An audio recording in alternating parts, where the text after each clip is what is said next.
Hello ಎಲ್ಲರೂ ಹೇಗಿದ್ದೀರಾ? Welcome back to my channel. Actually ತುಂಬಾ ದಿನ ಆಗಿತ್ತು ಯಾವುದೇ ವೀಡಿಯೋಸ್ ಕೂಡ ನಾನು ಅಪ್ಲೋಡ್ ಮಾಡೋದಕ್ಕಾಗಿಲ್ಲ. ನನ್ನ ಮೊಬೈಲ್ ಸ್ವಲ್ಪ ಡ್ಯಾಮೇಜ್ ಕೂಡ ಆಗಿತ್ತು. ಊರಲ್ಲಿ ಜಾತ್ರೆ ಇದ್ದಿದ್ದರಿಂದ ನಾನು ಒಂದು 4-5 ದಿನ ಉಳ್ಕೊಂಡು ಹೋಗೋಣ ಅಂತ ಅಂದ್ಕೊಂಡಿದ್ದೆ. ಸೊ ಹಾಗಾಗಿ ಮುಂಚೆನೇ 4 ಡೇಸ್ ಬಂದಿದ್ವಿ.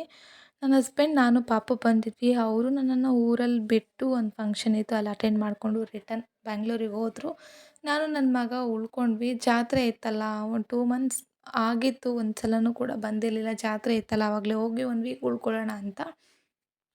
ಬೆಂಗಳೂರಲ್ಲಿ ಎಷ್ಟೇ ಸ್ಪೇಸ್ ಇರುವಂಥ ಜಾಗದಲ್ಲಿ ಆಟ ಆಡಿದ್ರೂ ಕೂಡ ಹಳ್ಳಿ ಮನೆಗಳಲ್ಲಿ ಆಟ ಆಡಿದಷ್ಟು ಖುಷಿ ಮಕ್ಕಳಿಗೆ ಆಗಲ್ಲ. ನನ್ನ ಮಗನಿಗೆ ಎದುರುಗಡೆ ಮನೆಯವರು ಒಬ್ಬರು ಫ್ರೆಂಡ್ ಕೂಡ ಸಿಕ್ಕಿದ್ರು. ಹಾಗಾಗಿ ಅವ್ರ ಜೊತೆ ಕೂಡ ಚೆನ್ನಾಗಿ ಆಟ ಆಡಿಕೊಂಡು ಟೈಮ್ ಸ್ಪೆಂಡ್ ಮಾಡ್ದ. ಮನೆಗೆ ಸ್ವಲ್ಪ ವೀಳ್ಯದೆಲೆ ಬೇಕಾಗಿತ್ತು. ಹಾಗಾಗಿ ವೀಳ್ಯದೆಲೆ ಕಟ್ ಮಾಡ್ಕೊಳ್ಳೋಣ ಅಂತ ಅಂದ್ಕೊಂಡು ಕಟ್ ಮಾಡ್ಕೊಳ್ಳೋಣ ಅಂತ ನೋಡಿದೆ. ಅದೇನಂತಂದರೆ, ವೀಳ್ಯದೆಲೆನ ನಾವು ಕೈಯಲ್ಲಿ ಉಗುರಲ್ಲಿ ಹಿಂಗೆ ಚಿಂಟ್ಬಿಟ್ಟು ಕಟ್ ಮಾಡ್ಕೊಳ್ಳೋದು ಆ ಥರ ಮಾಡಬಾರ್ದಂತೆ.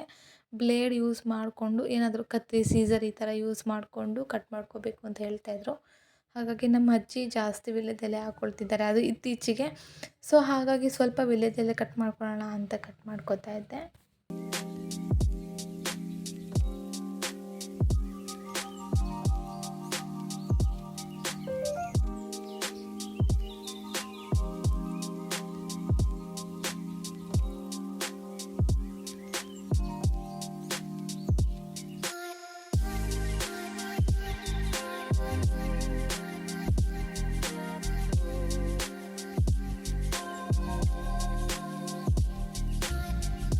ಸೊ ಕಂಟಿನ್ಯೂಯಸ್ ಆಗಿ ನೆಕ್ಸ್ಟ್ ವೀಡಿಯೋ ಅಪ್ಲೋಡ್ ಮಾಡೇ ಮಾಡ್ತೀನಿ. ಆ್ಯಕ್ಚುಲಿ ಮೊಬೈಲ್ ಡ್ಯಾಮೇಜ್ ಆಗಿದ್ರಿಂದ ನನಗೆ ಯಾವುದೇ ವೀಡಿಯೋಸ್ ಅಪ್ಲೋಡ್ ಮಾಡೋದಕ್ಕಾಗಿರಲಿಲ್ಲ. ಹಾಗಾಗಿ ಜಸ್ಟ್ ಒಂದು ಸ್ಮಾಲ್ ವೀಡಿಯೋ ಅಪ್ಲೋಡ್ ಮಾಡೋಣ ಅಂತ ಅಂದ್ಕೊಂಡು ಮಾಡ್ತಾ ಇರೋದು ಅಷ್ಟೇ. ಸೊ ಇವತ್ತಿಗೆ ಈ ವಿಡಿಯೋ ನಾನು ಇಲ್ಲಿಗೆ ಎಂಡ್ ಮಾಡ್ತಾ ಇದ್ದೀನಿ. ಹಾಗೆ ನಮ್ಮೂರ ಜಾತ್ರೆ, ನಾವು ಮನೆಯಲ್ಲಿ ಏನು ಸ್ಪೆಷಲ್ ರೆಸಿಪಿ ಎಲ್ಲ ಮಾಡ್ತೀವಿ ಅದನ್ನೆಲ್ಲ ನಿಮ್ಮೊಟ್ಟಿಗೆ ಶೇರ್ ಮಾಡಿಕೊಡ್ತೀನಿ ಅಂತ ಹೇಳ್ತಾ ಈ ವಿಡಿಯೋನ ನಾನು ಇಲ್ಲಿಗೆ ಎಂಡ್ ಮಾಡ್ತಾ ಇದ್ದೀನಿ. Thank you.